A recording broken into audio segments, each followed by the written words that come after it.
Welcome back to the backyard. It's been a really noisy morning thus far, so beware of guinea hens and airplanes. If you're just here for the quick and easy answer, these are in no particular order. RadioLab, Morbid, Power Company, The Way Out is In, Lost in Larrimah, Savage Lovecast, Tiny House Lifestyle, Normal to Nomad, Let's Talk About Myths, Baby, are my favorite podcasts. If you're curious as to why, stick around. We're going to talk about each one. RadioLab is something you might have heard on NPR if you're listening to the radio in your car. I listen to all my podcasts on Spotify, but I think these are all well-known enough that they are probably across multiple platforms. I would describe RadioLab as a mixture of philosophy and science.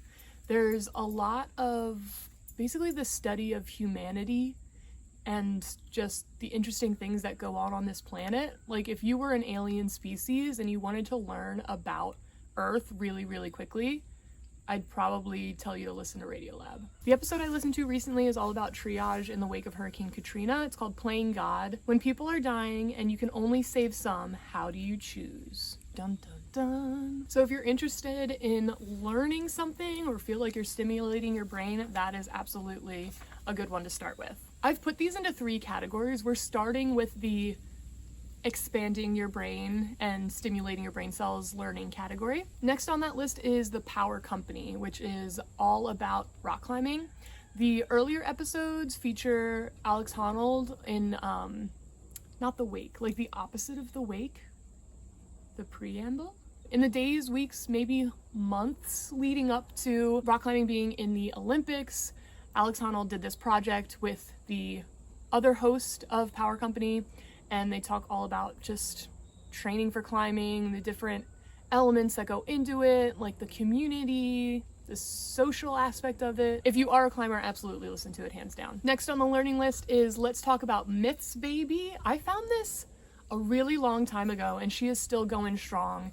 The host has a really nice way of taking old Greek mythology and storytelling it in a modern lens. Like, she doesn't change the characters or anything, but she tells it in a very engaging, 21st century type of way. So if you're curious about those stories, but were never engaged enough to get through them because they were too dusty, dull, boring, definitely check out Myths, Baby. Last on the learning list is Tiny House Lifestyle. If you're subscribed to this channel, you probably already fit in the demographic of this podcast.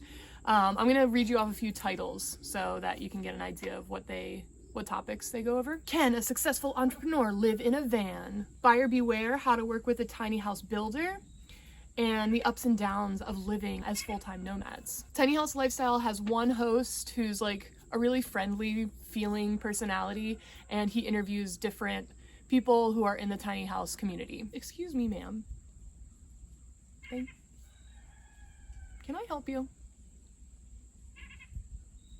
I listened to Tiny House Lifestyle all through the build of my bus, and it was just really, I don't know, one of those times where I felt like I was learning so much and expanding my knowledge of what I was about to do. So if you're thinking about tiny house living, or maybe you already do, totally worth a check out. The next category I put into what feels like a chill hangout session.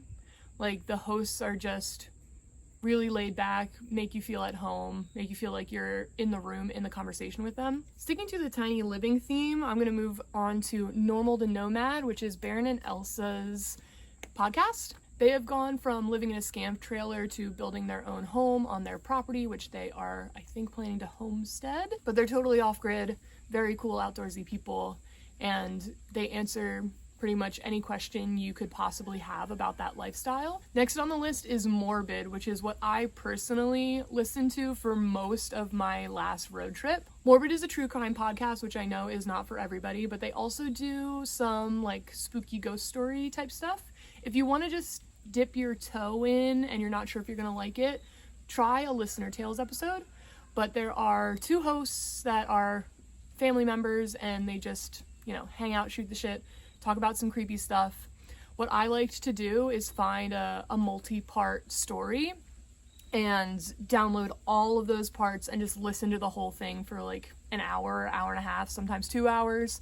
So that was really good. I like not having to worry about switching what I'm listening to because my episode ended. So having longer form podcasts is my favorite. Last in the hangout, shooting the shit with your buddies category is the Savage Lovecast.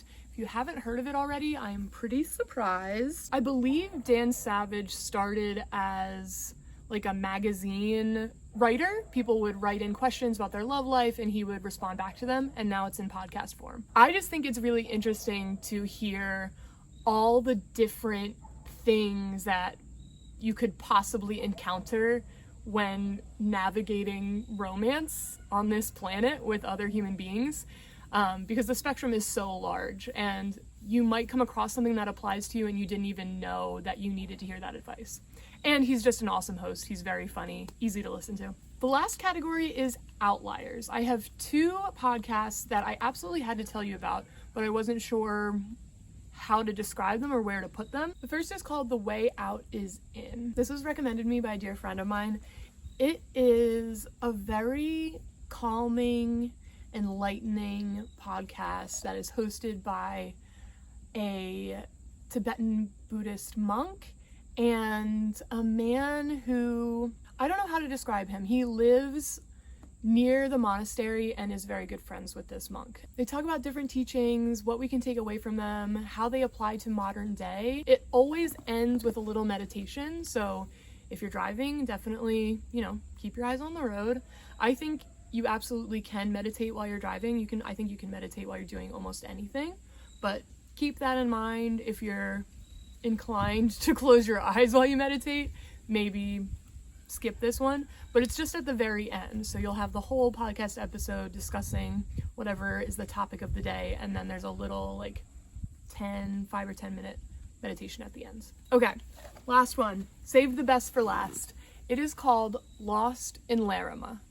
This is also true crime, but it's just one story. The nice thing about this podcast is that it's complete. So you can download every single episode and just listen to it all straight through if you want to, which is super nice for a long haul day. It's about this teeny tiny little town in Australia where a man and his dog go missing, and all about the different characters involved and who lives in this nowhere town. I think the population is between 10 and 20. There's very, very few people. If you haven't given true crime a try yet, I feel like Lost in Larrimah is a very good place to start. If you have podcast recommendations, leave them in the comments below. I would love to hear them. If you're more of a music listener, the link to my Patreon is underneath this video, and you can get my road trip playlist for free on there. If you're watching this video because you're planning for a road trip, definitely check this video out. If you want to hang out with me some more, please click the subscribe button, and I will see you next time.